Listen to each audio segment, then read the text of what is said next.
औज़ु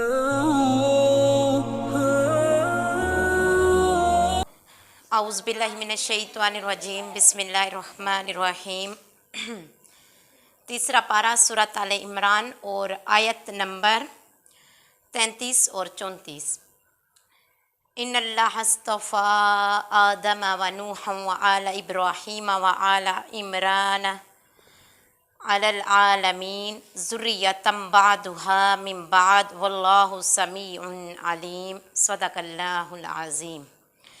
इन्ना बेशक अल्लाह ने अस्तफ़ा फ़जीलत दी आदम को व नूहन और नूह को व आला इब्राहीम की आल को व आला इमराना और आले इमरान को अलल आलमीन उनके ज़माने में तमाम जहानों पर उनको फ़जीलत दी।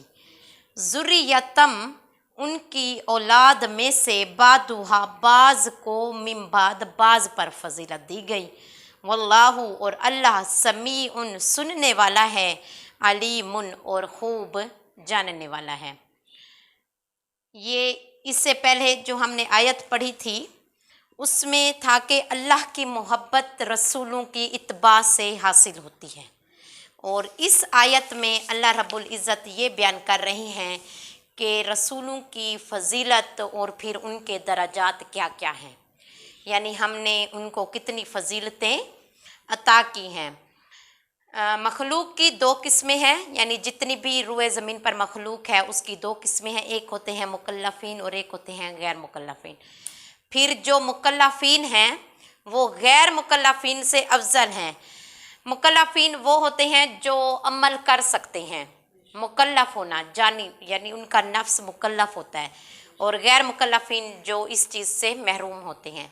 फिर जो गैर मुकल्लफ़ीन हैं उनकी आगे चार किस्में हैं। उनमें एक तो फरिश्ते भी आते हैं, शैतान आते हैं, जिन आते हैं और इंसान आते हैं। तो शैतान और उसकी ज़ुर्रियत यानी उसकी औलाद वो तो वैसे ही काफिर है। कुरान ने भी अल्लाह ताला उसमें इरशाद फरमाता है सूरत अल-इनाम में, और बेशक शैतान अपने दोस्तों के दिलों में वसवसे डालते रहते हैं ताकि वो तुमसे झगड़ा करें, और अगर तुमने उनकी पैरवी की तो बेशक तुम मुशरिक हो जाओगे। यानी शैतान और उसकी आल औलाद जितनी भी है वो सारे काफिर हैं, इसमें कोई शक शुबा वाली बात ही नहीं है। फिर सवाल ये होता है कि इन जितनी भी जो मुकल्लफ मखलूक है, मलाइका, जिन, फरिश्ते और इंसान और ये फरिश्ते, इनमें सबसे ज़्यादा अफजल कौन है? शैतान तो एक साइड पे हो गया क्योंकि वो और उसकी आल औलाद जो है वो काफिर है। फिर उसके बाद फरिश्ते वो नूरी मखलूक हैं, उनमें ख़ता का कोई इम्कान है ही नहीं, वो हर वक्त 24 घंटे अल्लाह की तस्बीह और ज़िक्र अज़कार करते हैं। तो जिन जो हैं इनमें से आधे जो हैं वो हिदायत पर हैं, आधे जो हैं गैर हिदायत पर हैं, यानी आधे जिन जो हैं मुसलमान होते हैं और आधे मुशरिक और काफिर होते हैं। तो ये अलग अलग इनकी किस्में हैं। फिर उसके बाद रह जाते हैं इंसान। तो इंसान सबसे अफजल मखलूक है, क्योंकि इनको अल्लाह ताला ने गलती का भी एक इम्कान दिया है और उसके बाद तौबा की हिदायत भी अता की है। तो इस वजह से जो है इंसान वो सबसे अफजल मखलूक हैं। इसकी एक और वजह है कि इंसान अफजल क्यों है। कुरान पाक में है, अल्लाह ताला ने फरमाया सूरत अल-बकरा की आयत नंबर 31 में हमने पढ़ा था कि वअल्लमा आदमल अस्माअ कुल्लहा, कि अल्लाह ने आदम को सब चीज़ों के नाम सिखाए। तो साबित हुआ, मालूम हुआ कि इंसान के अफजल होने की वजह उसका इल्म भी है, कि अल्लाह ताला ने फरिश्तों को इल्म नहीं सिखाया बल्कि आदम को तमाम अशिया की जितनी भी चीज़ें थीं उनके नाम सिखाए थे। और फरिश्तों ने एतराज़ भी किया था कि या अल्लाह तू इसको जो है ज़मीन पर भेजेगा, हालांकि ये तो ज़मीन में फसाद करने वाले शुमार होंगे। तब अल्लाह ने फरमाया था जो मैं जानता हूँ वो तुम लोग नहीं जानते।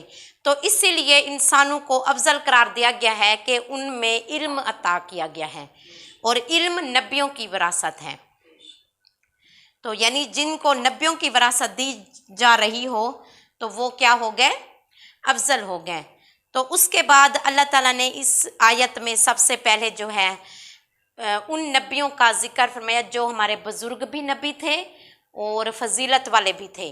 حضرت آدم یعنی اس روئے زمین پر آنے والے سب سے پہلے نبی اور رسول، اور ان کی افضلیت تمام انسانوں کی اصل ہے، یعنی وہ نہ ہوتے تو آج روئے زمین پر کوئی انسان نہ ہوتا، کیونکہ ہم تمام انہی کی اولاد ہیں، تو اسی لیے ان کا ذکر فرمایا۔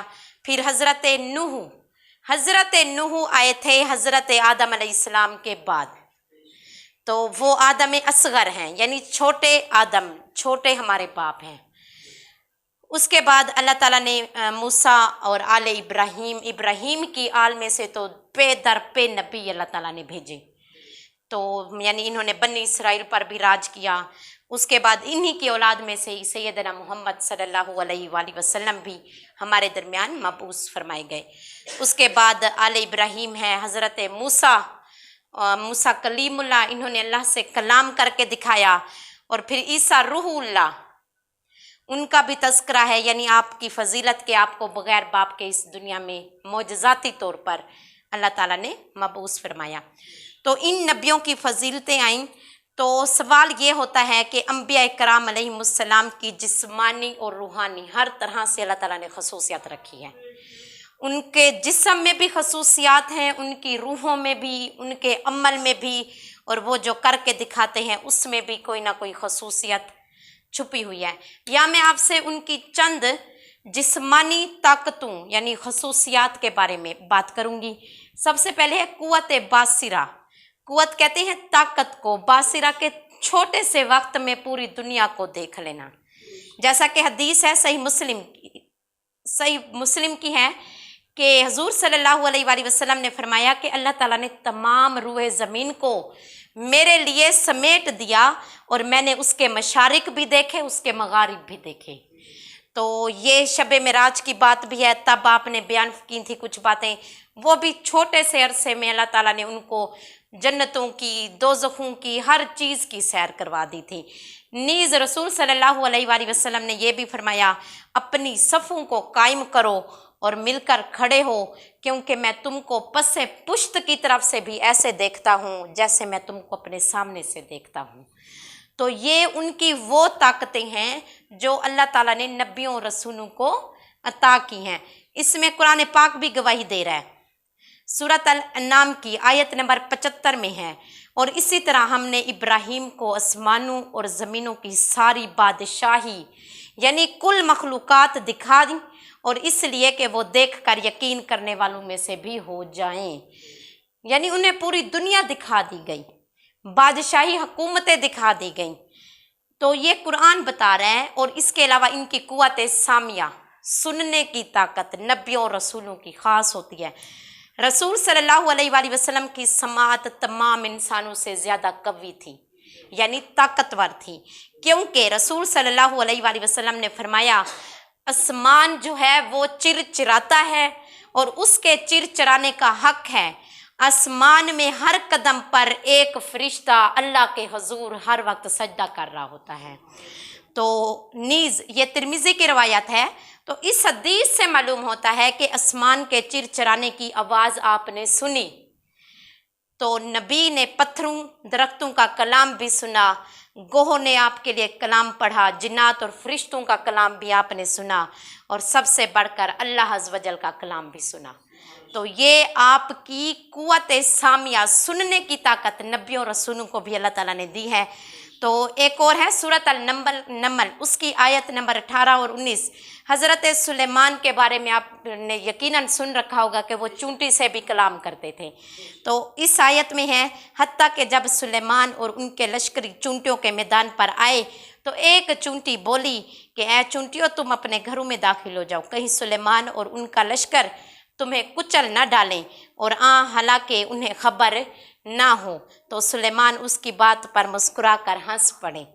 تو آپ چونٹیوں کا کلام بھی سنتے تھے۔ یہ قوت سامیہ اللہ نے نبیوں کو عطا کی ہے۔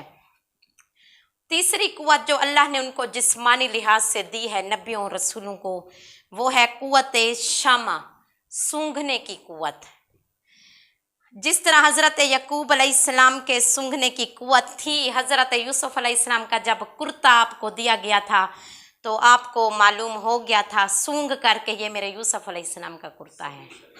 तो ये कुव्वत भी अल्लाह ताला ने नबियों और रसूलों को अता की। सूरत अल यूसुफ में हम इंशाल्लाह पढ़ेंगे भी, उसकी आयत आई हुई है यहाँ पर 93 और 94 आयत है कि ये यूसुफ अलैहिस्सलाम ने जब अपने भाइयों को कहा कि मेरे इस कुर्ते को ले जाओ और इसे मेरे बाप के चेहरे पर डाल दो, उनकी आंखें रोशन हो जाएंगी।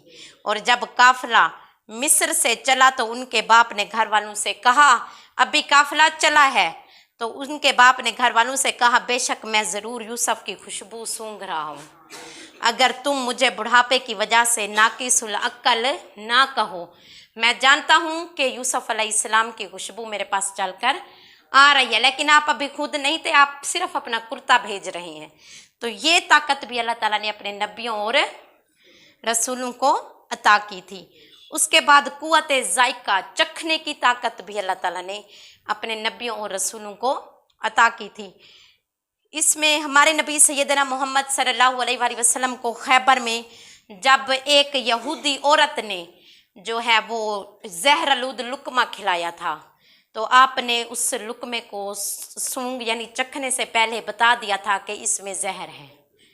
तो अल्लाह ताला ने फिर आपको उसके खाने से भी मना फरमाया था। और एक और वाक़या है कि जब आपने अपना लाबे दहन हज़रत अबू बकर की जहर खुर्दा एड़ी में लगाया था और आपका दर्द जाता रहा था, इसी तरह हज़रत अली की दुखती हुई आंखों पर भी आपने अपना लाबे दहन लगाया था और उनका दर्द भी जाता रहा था। हज़रत राफ़े बिन खदीज की टूटी हुई टांग में भी आपने अपना लाबे दहन दिया था और उनका दर्द भी जाता रहा था।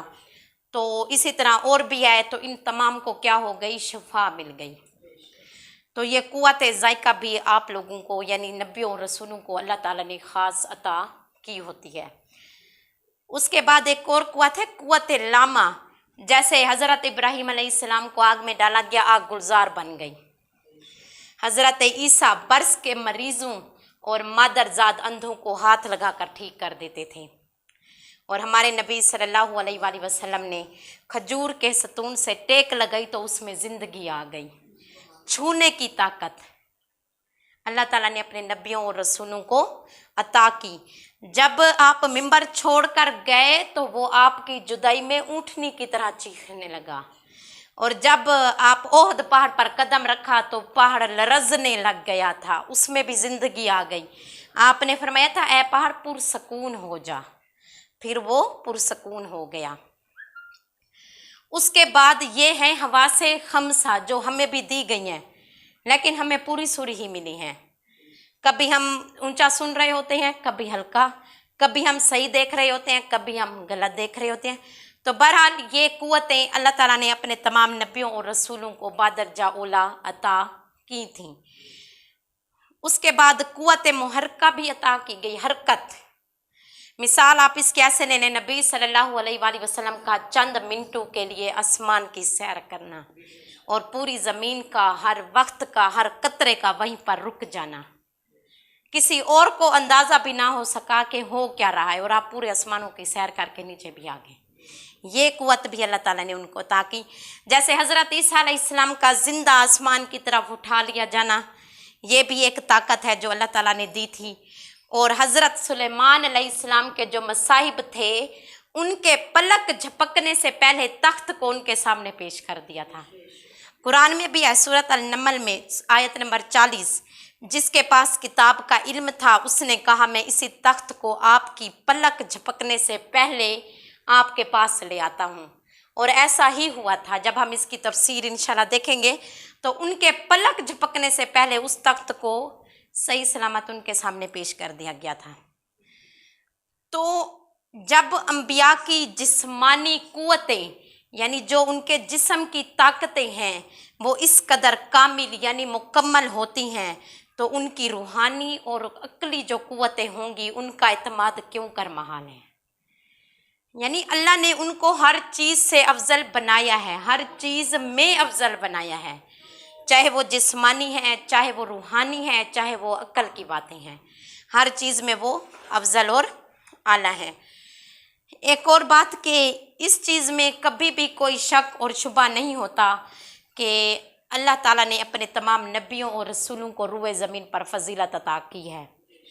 बाज़ को बाज़ पर की, फिर उन तमाम पर जितने भी 1,24,000 अम्बिया और रसूल इस दुनिया में भेजे गए, उन पर की हज़रत मोहम्मद सल्लल्लाहु अलैहि वसल्लम को फजीलत अता की गई।